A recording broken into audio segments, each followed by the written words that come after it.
থাকবো।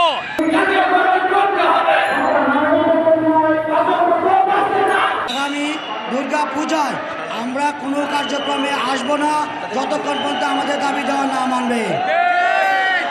আগামী নির্বাচন আমরা করব না যতক্ষণ পর্যন্ত আমাদের দাবি দেওয়া না মানবে। সারা বাংলাদেশ থেকে আমাদের আনসার দলনেতা দলনেত্রী ঢাকায় সমবেত হয়েছি। আমাদের একটাই দাবি, আমরা চুক্তি নয়, চুক্তি থেকে মুক্তি চাই। আমরা সরকারি চাকরি সরকারিকরণ চাই। সামনে দুর্গা পূজা, আমরা প্রত্যেক বছরই দুর্গা পূজায় আমরা দায়িত্ব পালন করে থাকি। আমাদের দাবি যদি মানা না হয়, আগামী দুর্গা পূজায় আমরা দায়িত্ব পালন করব না ইনশাল্লাহ।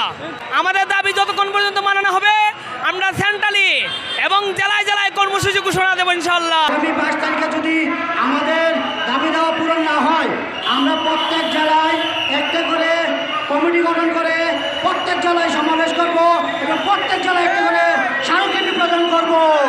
যদি আমাদেরকে মোতায়েন করা হয় তাও আমরা যাব না যতক্ষণ পর্যন্ত আমাদের দাবি দেওয়া মানা না হয়। আবার সরকার, অন্তর্বর্তী সরকার নির্দেশ দিয়েছে পাড়ায় পাড়ায় মহল্লায় চুরি ডাকাতি হাজানি থেকে বিরত থাকার জন্য আমরা যেন ওইখানে দায়িত্ব পালন করি। আমরা আপনাদেরকে প্রতিশ্রুতি দিয়ে যাচ্ছি, আগামী 22 তারিখের ভিতরে আমাদের যদি কর্মসূচি বাস্তবায়ন না হয় তাহলে আমরা আমাদের আন্দোলন কর্মসূচি পূর্ণবহাল রেখে চালিয়ে যাব। কিন্তু আমাদের দাবি দেওয়া না মানা পর্যন্ত আমরা কোনো কর্মসূচিতে, জাতীয় পর্যায়ে কোনো কর্মসূচিতে অংশগ্রহণ করব না। বর্তমানে যে দায়িত্ব পালন করতেছি, মাননীয় উপদেষ্টা এবং আমাদের ডিজি মহোদয় এটা দিকে লক্ষ্য করেন।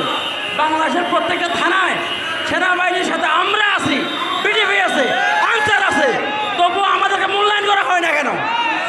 আমরা প্রায় 32টা ইভেন্টে অংশগ্রহণ করি। বাংলাদেশের গুরুত্বপূর্ণ 32টা ইভেন্ট আমাদের দায়িত্বে চলে, কিন্তু 32টা হিসাবে 3200 টাকাও আমাদের হয় না। 3000 টাকা আমাদের ভাতা। এই 3000 টাকার ভাতায় আমাদের সংসারের অবস্থা খুবই শোচনীয়। আমাদের ভাতা বাড়াতে হবে। মাত্র আমাদের মাসিক ভাতা মাত্র 3000 টাকা। এই 3000 টাকায় আমাদের হয় না।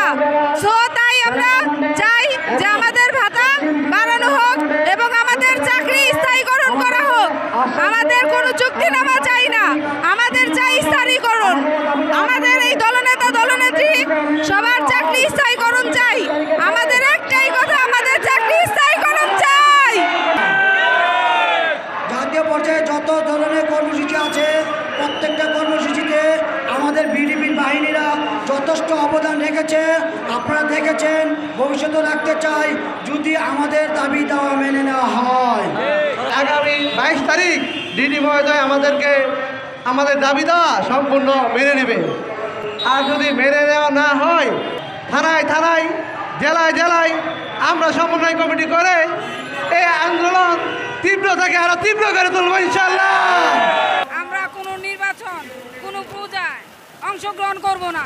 সারা বাংলাদেশ আমরা ঐক্য জুড়ে সবাই ঐক্যবদ্ধ হয়ে নির্বাচনে পূজায় কোনো অংশগ্রহণ করব না।